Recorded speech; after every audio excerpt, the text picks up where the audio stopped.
Olá, pessoal!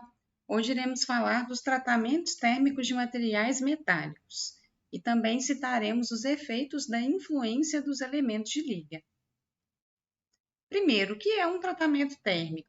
O tratamento térmico vai ser a operação ou conjunto de operações realizadas no estado sólido que compreendem o aquecimento, a permanência em temperaturas específicas e o resfriamento.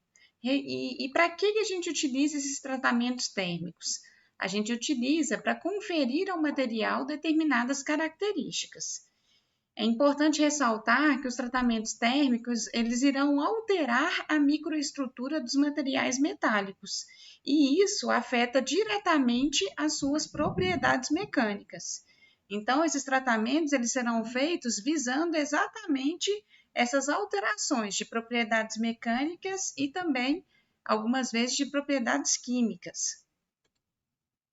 Existem duas classes de tratamentos térmicos: aqueles que vão alterar completamente a estrutura do material.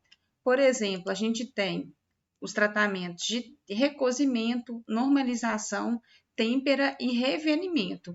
Então, eles vão alterar o material por inteiro, desde o exterior até o interior do material. E a gente tem os tratamentos térmicos superficiais. Como exemplo, a gente tem a nitretação, a cementação, entre outros. Então, esses superficiais, como o próprio nome disse, eles irão alterar apenas uma camada superficial da peça e não a peça e não o interior da peça. O recozimento, gente, ele é muito utilizado após algum trabalho a frio que é feito no material. Esses materiais, depois de trabalhados a frio, eles ficam muito duros e com maior facilidade aí, com uma maior fragilidade, né? Assim, então, a gente pode realizar esse procedimento de recozimento para aumentar a ductilidade do material e reduzir a dureza, deixando ele mais fácil de ser novamente trabalhado. E existem diversos tipos de recozimento, e qualquer um deles vai se constituir de 3 estágios. No primeiro, a gente faz o aquecimento do material até a temperatura de recozimento desejada. Lembrando que essa temperatura, né, ela pode ser alterada, alterando, portanto, o tipo de recozimento. Após, a gente tem a manutenção ou encharque daquela temperatura. Então, o material ele vai ficar naquela temperatura por determinado tempo. E, por último, a gente tem o resfriamento, que normalmente vai à temperatura ambiente. Esse resfriamento ele pode ser brusco ou ele pode ser lento. Depende do tipo de recozimento e das características que você deseja para o seu material final. E durante esse aquecimento ou resfriamento, né, tanto a etapa de aquecimento quanto o resfriamento, a gente vai ter gradientes de temperatura entre a região externa do material, da peça, e a região interna. E esse gradiente vai depender muito da dimensão da peça, do formato, da velocidade também, né, de aquecimento e resfriamento. Então, se essa variação de temperatura dentro da peça for muito grande, pode ocorrer o empenamento, que é a distorção do material em relação à forma desejada, ou até mesmo o trincamento. Então, a gente tem aqui ó, uma peça que está levemente flexionada aí por causa de um empenamento. Era para ela estar totalmente plana e a gente observa aqui ó, que essa parte aqui ela sofreu uma flexão. Então, os 3 estágios principais do recozimento. Primeiro, no início, né, em temperaturas menores, a gente tem um estágio de recuperação, que vai acontecer o quê? A gente vai ter esse aumento da temperatura, vai provocar um aumento da difusão atômica, e essa difusão e a reorganização dos átomos vai ocasionar uma diminuição das discordâncias, né, no interior da amostra e também das energias dessas discordâncias. Então, a gente vai ter aí, inicialmente, uma reorganização dos átomos e uma diminuição das energias internas. Após, a gente tem a etapa de recristalização. Nessa etapa, ó, que vai ocorrer em temperaturas maiores aqui, que é a temperatura de recuperação, a gente vai ter a formação de novos, de conjuntos de grãos livres de deformação e também equiaxiais, mas são equiaxiais, com grãos não alongados, né? Eles vão ter aproximadamente as mesmas dimensões em todas as direções. Então, eles vão ser aproximadamente esféricos.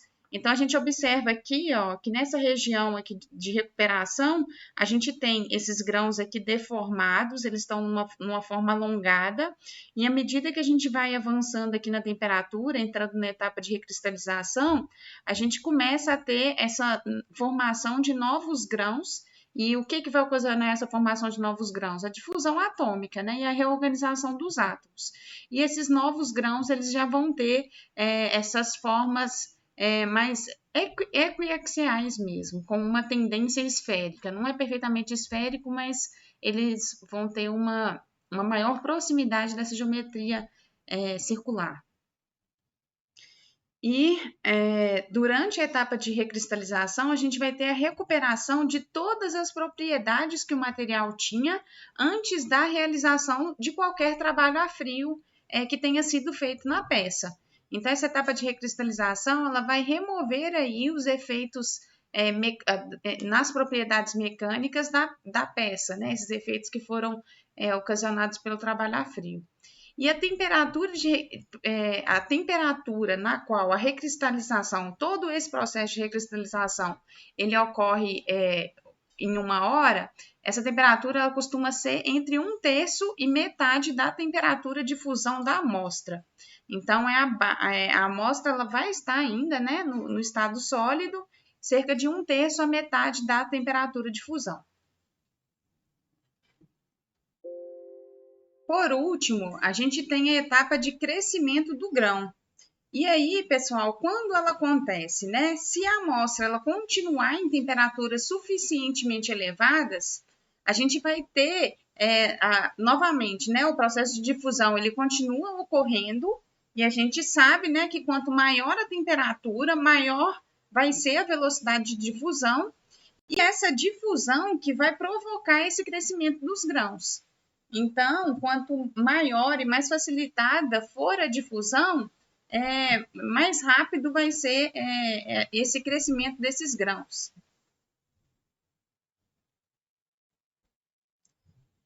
E a gente tem um outro tipo de recozimento, né, que é o recozimento intermediário. Esse recozimento ele acontece quando se deseja que apenas os processos de recuperação e recristalização ocorram, não deixando aí a temperatura ou o tempo suficientemente elevados para que tenha a etapa de crescimento dos grãos. Esse recozimento intermediário ele vai ser utilizado em processos de fabricação de materiais que eles precisam de grande deformação plástica da peça sem que ocorra fratura ou um consumo excessivo de energia. Então, se faz esse recozimento intermediário aí durante o processamento da peça.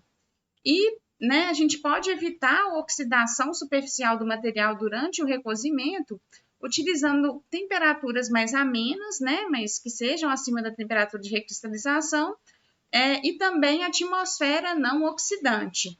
Então, deixando aí, injetando um gás inerte durante lá o processo de recozimento. Agora a gente vai estudar o processo de normalização dos aços.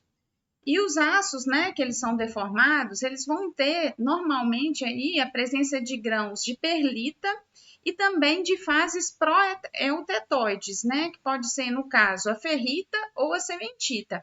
Depende aí se o nosso aço vai ser hipoeutetoide ou hiperautetoide.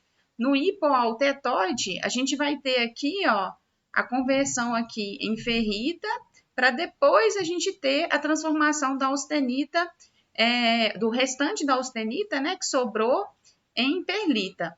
Já no aço hipereutetoide, a gente vai ter a conversão de parte da austenita em cementita e, posteriormente, aquela austenita que sobrou que vai ser transformada em perlita.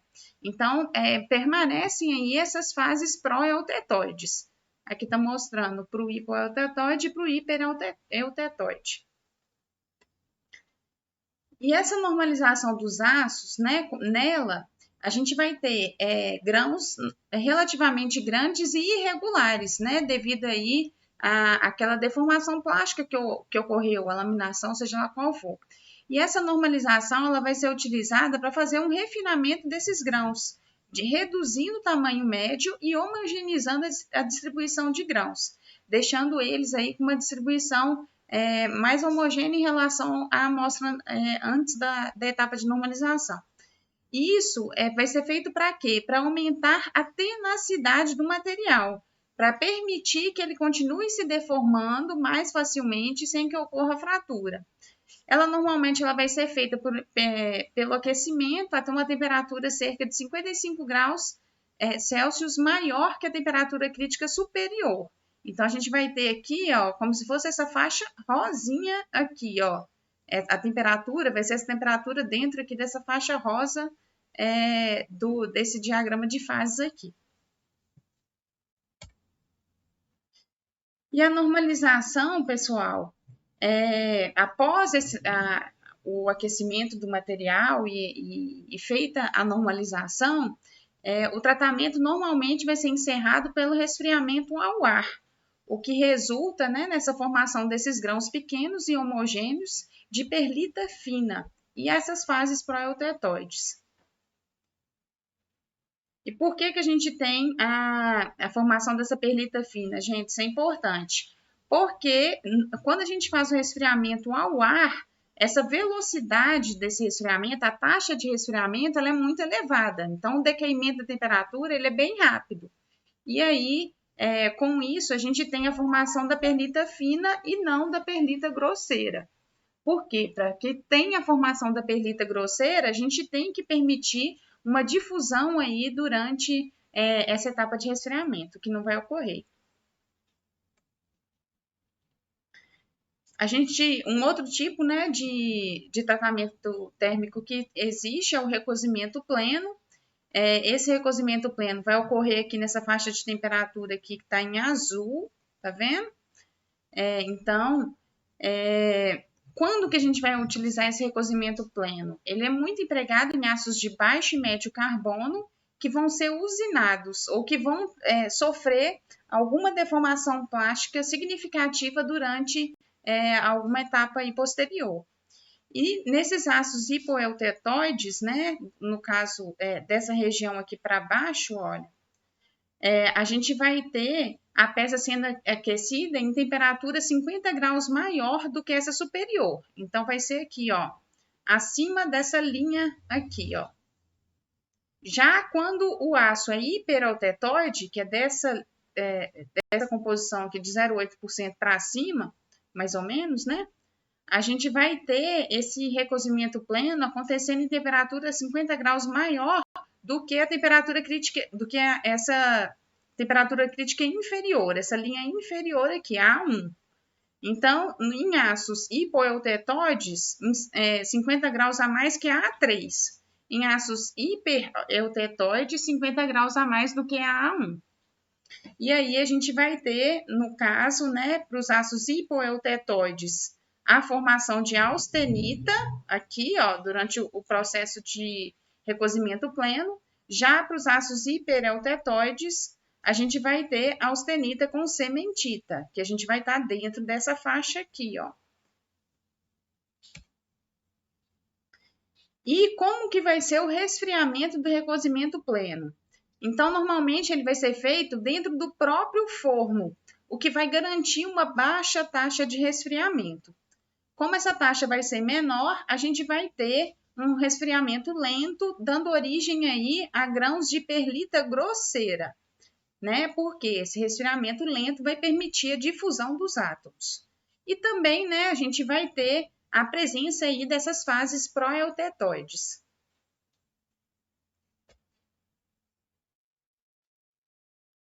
Recozimento subcrítico, né? Mais um tratamento térmico. Ele vai ser feito em aços com médio e alto carbono, com uma estrutura de perlita grosseira. E eles costumam ter uma dureza muito elevada, o que impede, né, ou dificulta bastante uma boa usinagem do material ou qualquer deformação plástica. Então, no recozimento subcrítico, a gente vai ter a geração de uma estrutura de cementita globulizada, que são esses grãos aqui de cementita mais ou menos esféricos. E essa estrutura de cementita globulizada, ela vai possuir uma ductilidade muito alta e uma baixa dureza, o que vai facilitar aí a usinagem ou a deformação plástica desse aço de médio e alto carbono. E a gente pode fazer esse recozimento subcrítico de diversas formas. Primeiro, né, pelo aquecimento e manutenção até uma temperatura imediatamente abaixo aqui, ó, da eutetóide, aqui, ó, embaixo dessa linha A1, aproximadamente 700 graus, olha, por um longo período, cerca de 15 a 25 horas. Então, fica nessa temperatura aí por esse período maior. Também pode ser feito pelo aquecimento aí a uma temperatura imediatamente superior a essa linha A1, seguida de um resfriamento muito lento do forno, ou a manutenção até uma temperatura imediatamente abaixo da eutetóide. Então, a gente pode aquecer aqui, ó, uma temperatura imediatamente superior e depois resfria e deixa nessa temperatura imediatamente inferior por um longo período. E por último, a gente pode fazer aquecimentos e resfriamentos sucessivos aí, ó, em mais ou menos 50 graus da temperatura crítica inferior, da A1. Então, a gente aquece, né, acima da A1, depois resfria abaixo da A1, aquece de novo, resfria, aquece, resfria. E faz esses aquecimentos e resfriamentos sucessivos. Então, são as 3 formas da gente fazer esse recozimento subcrítico aí. E a gente tem um tratamento de têmpera, né, que vai ser feito para quando se deseja se obter um aço martensítico, minimizando aí a formação de bainita ou perlita. Então, para isso, a gente vai precisar de uma taxa de resfriamento muito alta, podendo esse resfriamento ser realizado em óleo, água ou ar. E de acordo com o meio, né, pessoal, essa taxa vai ser alterada de um para o outro. É difícil, né, de se garantir, de se conseguir uma taxa de resfriamento homogênea pelo material, então a gente vai ter esses gradientes de temperatura, e com isso a gente vai ter uma variação da microestrutura e em função da posição interna do material, devido a esse gradiente de temperatura que foi produzido, né? E quais são os fatores que vão afetar aí a têmpera? A composição da amostra, o tipo e o meio da têmpera e o tamanho e forma da amostra. Então, isso tudo vai acabar afetando as propriedades finais do material. E quando a gente fala de tipo e meio de têmpera, tamanho e forma da amostra, a gente vai estar aí alterando aquele gradiente de temperatura que vai ser produzido aí no material durante o resfriamento, porque as paredes externas do material elas sempre serão resfriadas mais rapidamente. Um teste que pode ser realizado para análise da influência da composição da amostra na têmpera do material é o ensaio de Omni da extremidade temperada. Então, nele, a gente tem aqui um corpo de provas que tem 25,4 milímetros de diâmetro e 100 milímetros de comprimento. E esse corpo de provas ele vai ser austenizado aí numa temperatura e um tempo pré-determinados. Feito isso, ele vai ser removido do forno e inserido aí no suporte lá de realização do teste. Feito isso, a gente vai ter a têmpera aqui pela extremidade inferior da amostra. A água aqui, que é o meio de têmpera, ele vai entrar em contato apenas com essa extremidade inferior da amostra e com uma vazão em temperaturas pré-determinadas. Aí, pessoal, feito isso, a gente vai ter a gente vai realizar chanfros planos com 0,4 milímetros de profundidade aqui ao longo da nossa amostra, e aí vão ser realizadas medidas de dureza do material aqui nos diversos pontos.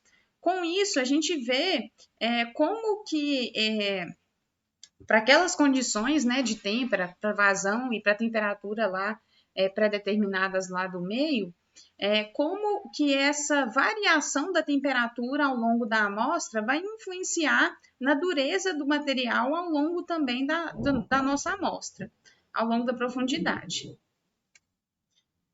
E a extremidade temperada, ela costuma ter uma microestrutura de 100% de martensita e vai ser a parte mais dura da nossa amostra. Quanto mais distante a gente tiver, ó, aqui é o zero da nossa extremidade temperada, é onde a gente tem a dureza máxima.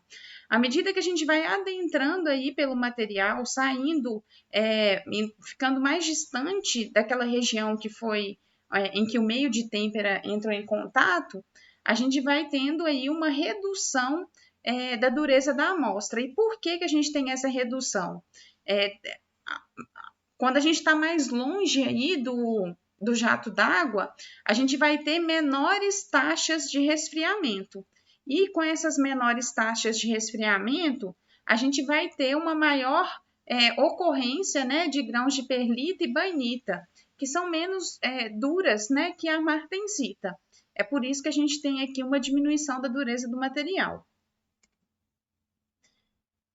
E aqui, pessoal, a gente está mostrando, a gente tem esse diagrama aqui mostrando bem como que a gente, exatamente como ocorre essa influência. Então, quando a gente está aqui, ó, na extremidade temperada, bem aqui nessa região, aqui onde o jato de água entrou em contato, a gente vai ter uma taxa de resfriamento aqui, ó, mais rápida. E com essa taxa de resfriamento mais rápida, a austenita ela vai ser transformada diretamente aqui para martensita. Já à medida que a gente vai reduzindo essa taxa de resfriamento, a gente já começa a ter aqui, ó, conversões para perlita, mas nesse ponto ainda sobra a austenita, né, sem ser transformada em perlita, que abaixo dessa temperatura aqui vai ser transformada em martensita. Então, nessa segunda linha, a gente vai ter martensita e perlita. Nessa terceira aqui, ó, a gente já tem a austenita totalmente transformada aqui em perlita. Mas essa taxa de resfriamento aqui, ela é relativamente alta ainda. Então, vai dificultar a difusão e a gente vai ter a formação de perlita fina. Já aqui nessa linha D, a gente já tem uma taxa de resfriamento mais lenta, que vai permitir uma maior difusão, e aí a gente pode ter aí a formação de uma perlita grosseira, por exemplo.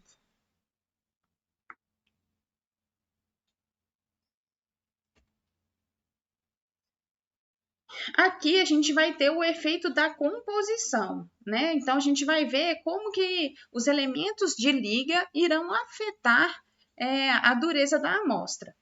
Então, primeiro é que a gente tem aqui essa linha, ó, um aço 1040, que é um aço só ferro-carbono, né?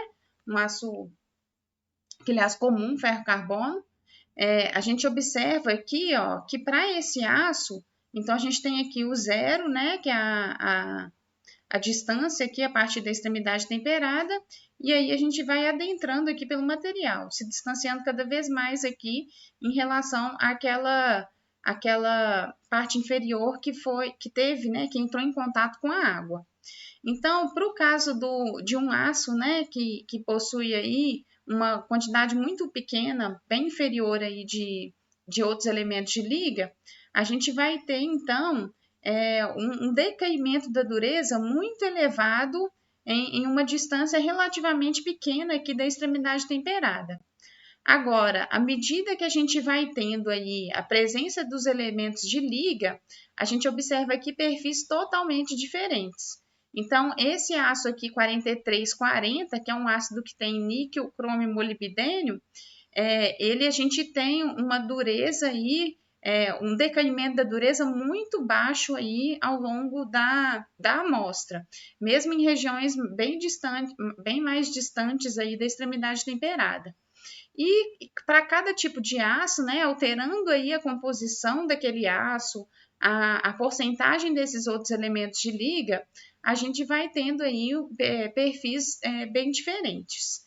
Mas, né, independente disso, a gente observa que a presença desses elementos de liga vai dificultar aí a transformação da austenita em perlita ou bainita, permitindo aí maiores teores de martensita.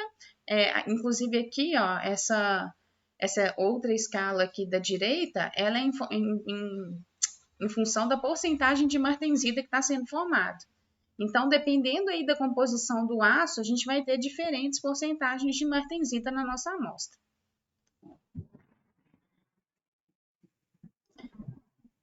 Aqui, pessoal, a gente tem um efeito também da composição, só que em função do teor de carbono nesse primeiro gráfico.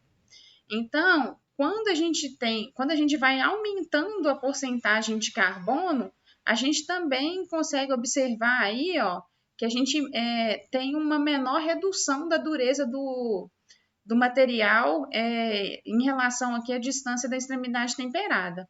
Então, aços que têm menos carbono, eles vão ter uma alteração mais brusca da dureza em função do comprimento, e aços que têm maiores teores de carbono, eles vão ter aí também menores reduções aí da dureza, no caso. E aqui a gente, né, como se fosse uma média, né? Porque na verdade a gente tem oscilações desses valores, né? Dependendo do material, da microestrutura dele e por aí vai. Então a gente não obtém uma linha assim totalmente perfeita, né? Se a gente faz diversos lotes de materiais, a gente acaba tendo essas variações mesmo e são normais.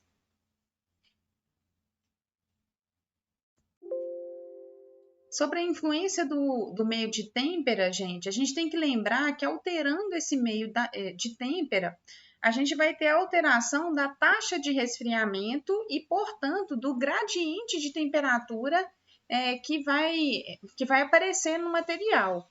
A taxa de resfriamento na água ela vai ser maior do que no óleo, que é maior do que ao ar.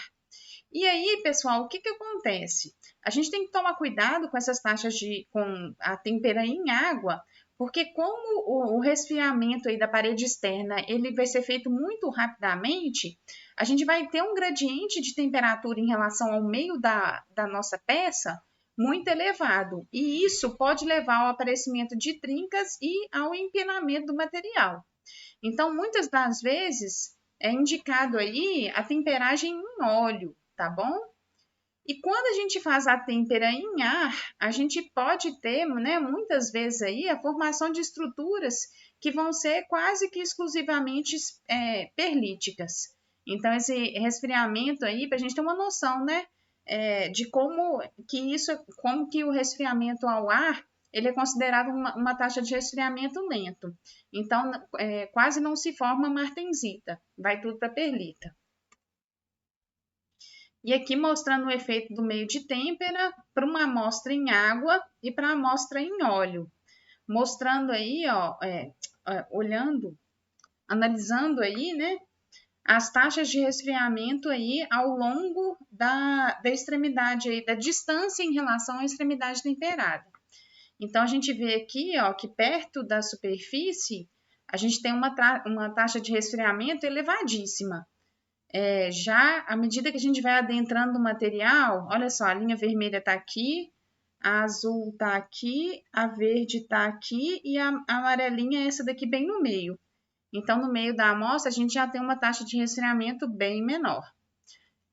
E aqui, para a amostra com as mesmas dimensões, só que em óleo. Então, a gente observa que em óleo, a taxa de resfriamento vai ser bem mais inferior aqui do que em água. E aqui, novamente, né, o efeito do meio de têmpera e também do diâmetro da amostra. Então, a gente tem aqui, ó, amostras cilíndricas, né, as duas de aço, tanto 1040 quanto 4140, e com a temperagem em água e aqui em óleo. Então, em óleo aqui, ó, a gente tem a peça com 50 milímetros de diâmetro e aqui, ó, a peça com 75 milímetros de diâmetro. E mostrando como está, qual é o perfil, né, de dureza da amostra em função aí do diâmetro, né, ao longo aí do interior da amostra. Então, quando a gente tem uma amostra de 50 milímetros, que é essa daqui de cima, a gente vê que a redução da dureza não é tão elevada quanto uma amostra de 75 milímetros. Então, na amostra de 75, a gente tem uma variação bem brusca da dureza. E aqui, como o diâmetro da amostra é menor, a gente acaba que se tem um menor gradiente de temperatura aí ao longo do interior da nossa amostra. E aqui mostrando uma coisa semelhante, no caso, as duas amostras de 50 milímetros, e mostrando mais uma vez, né, aquela variação aí, de acordo com a composição da amostra. Então, aqui é um aço carbono, 1040, e aqui a gente já tem um aço liga. E aqui, pessoal, mostrando, né, que no aço liga a gente realmente tem uma variação da dureza bem menor do que o aço carbono.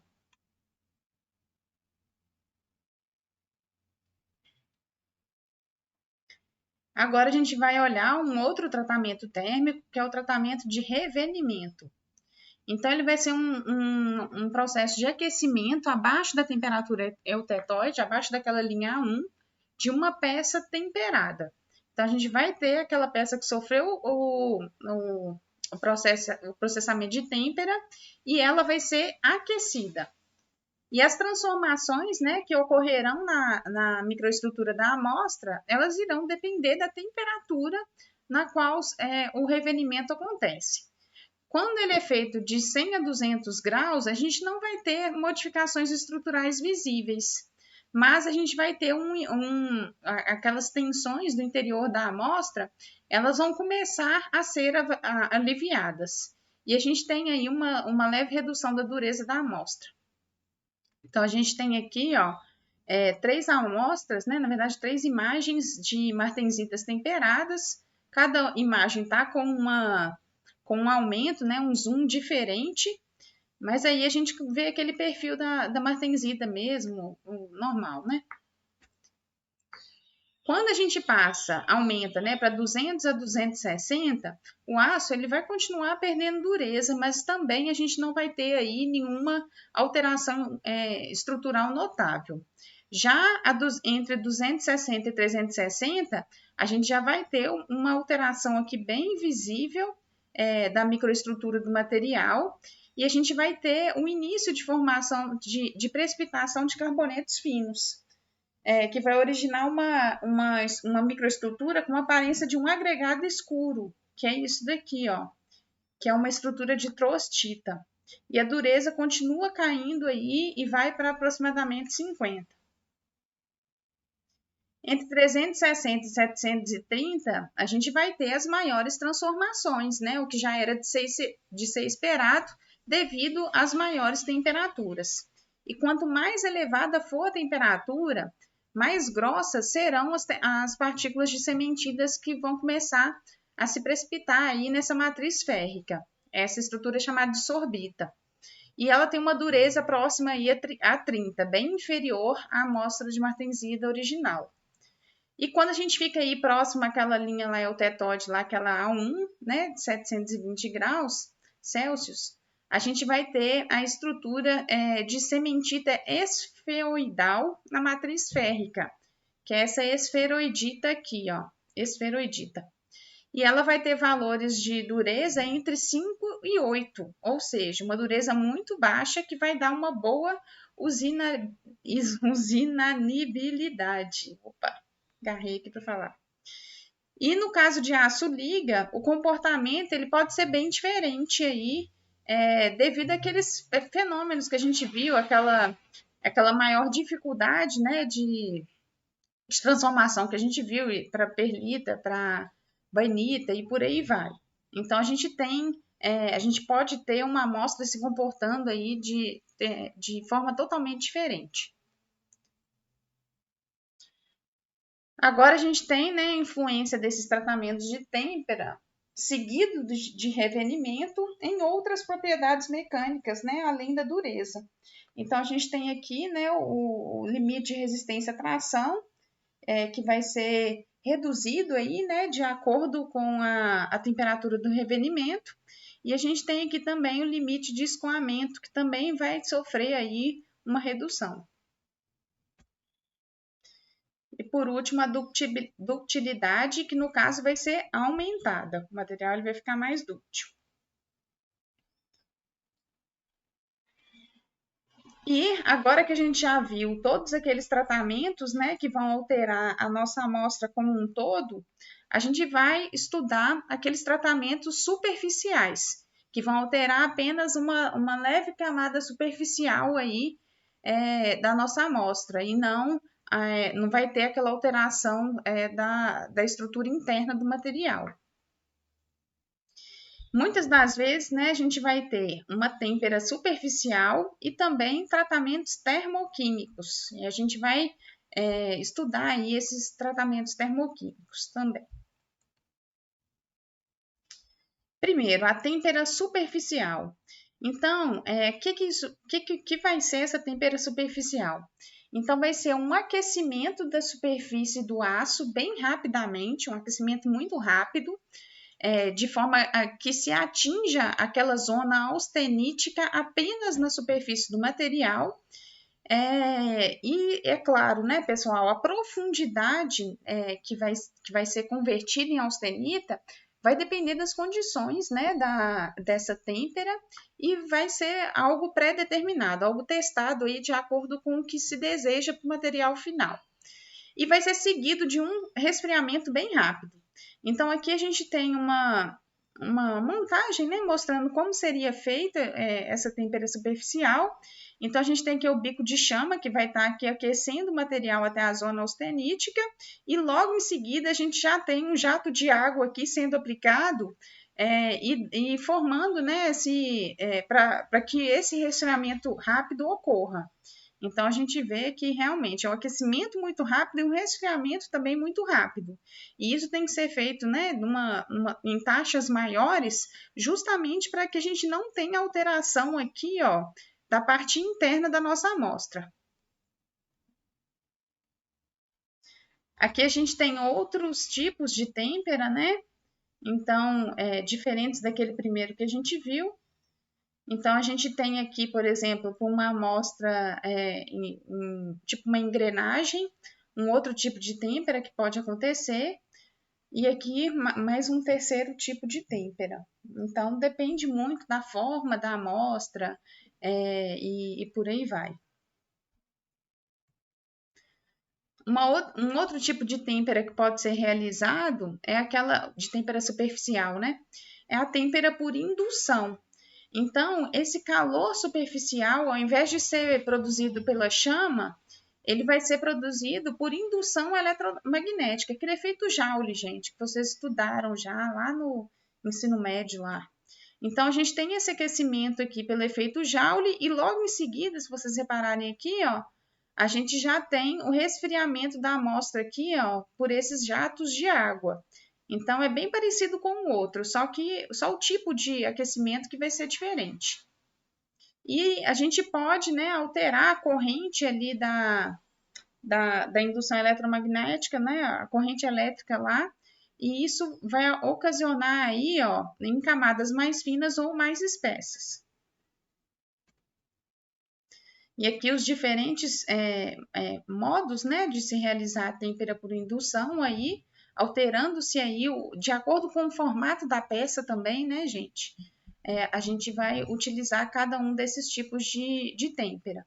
Então, aqui a gente tem uma peça cilíndrica, se a gente quiser realizar a têmpera, por exemplo, aqui, ó, só nesse meio aqui, então só dentro dessa área aqui que vai sofrer a indução, que vai ter o aquecimento e que vai, portanto, né, sofrer o processo de têmpera.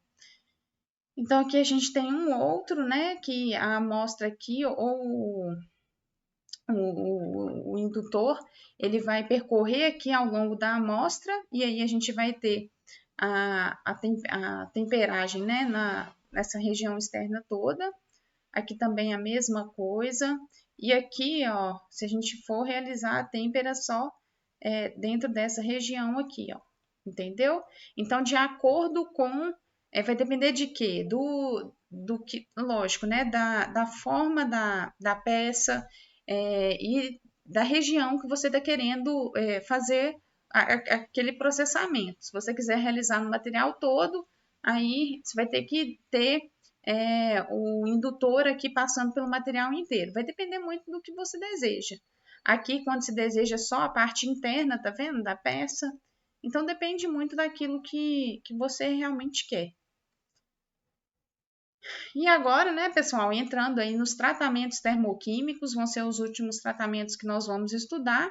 Eles vão ter o objetivo de provocar esse endurecimento superficial, mas por reações químicas, e não somente devido às transformações no próprio material. Então, o material ele vai sofrer uma reação química superficial. A cementação, também chamada de carburização, vai ser uma reação de enriquecimento com carbono. Então, a gente vai deixar aquela região superficial mais rica em carbono. E nós já vimos ali anteriormente que essas peças, essas áreas, né, essas amostras que são mais ricas em carbono, elas são mais duras que as que têm menores teores de carbono. Então, assim que vai provocar aí o endurecimento, é pelo enriquecimento mesmo com carbono. E os principais carbonetantes é o metano, CH4, e o monóxido de carbono, CO. Então, aqui a gente tem, mostrando aqui as reações de enriquecimento com carbono. Então, o metano aqui, por exemplo, ele está reagindo com ferro, formando a cementita. No caso do CO, a gente vai ter uma reação também de produção de cementita, só alterando realmente o reagente aí que vai ser a fonte de carbono. E a profundidade da cementação, né, vai depender da temperatura e do tempo de contato. Lembrando aqui que a gente tem uma difusão em estado não estacionário. Essa difusão ela vai variar com o tempo, né, de acordo com o tempo. E após a cementação, a gente vai ter também a têmpera, e o tipo de têmpera vai depender muito do objetivo final, do que você quer. Um outro tratamento termoquímico é a nitretação, que vai ser uma reação de enriquecimento também com nitrogênio, em temperaturas aí entre 500 e 600 graus, e que vai promover superfícies de alta dureza, resistentes ao desgaste e à escoriação. Além disso, também tem-se melhorias na resistência à fadiga, à corrosão e ao calor, até a temperatura lá de nitretação. Aí, esse reagente nitrogenado, né, que vai fornecer o nitrogênio, ele pode estar em estado gasoso ou líquido, depende aí. No estado gasoso, a gente vai ter a formação do nitrogênio devido a essa reação, e no estado líquido, a gente vai ter uma mistura de sais, alguns deles ricos em nitrogênios, e essa mistura ela vai ser fundida.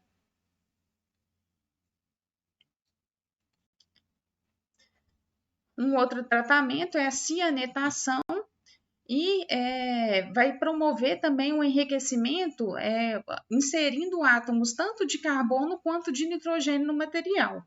E a temperatura na qual ela ocorre é maior. E a peça ela vai ser inserida num banho contendo sais, né, de cianetos ou cianatos metálicos. Após, ela vai ser resfriada, ou em óleo à base de parafina, salmoura ou água. E aqui a gente tem as reações aí, ó, que vão estar produzindo os dois reagentes aí que vão, de fato, contribuir, né, para a inserção desses átomos de carbono e nitrogênio no material. E o tempo de operação, né, também da mesma forma que os outros, quando a gente deixa em maiores tempos de contato, a gente vai ter maior profundidade aí desse tratamento, né, da cianetação. A gente também tem outros tratamentos, a carbonitretação, a boretação, que vão provocar, né, também aí diferentes tipos de enriquecimento do material.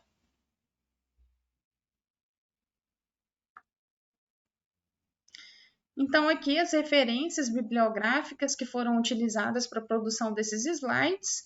Eu espero que vocês tenham gostado. E é isso aí, gente. Obrigadão. E agora vamos colocar o estudo em prática, né?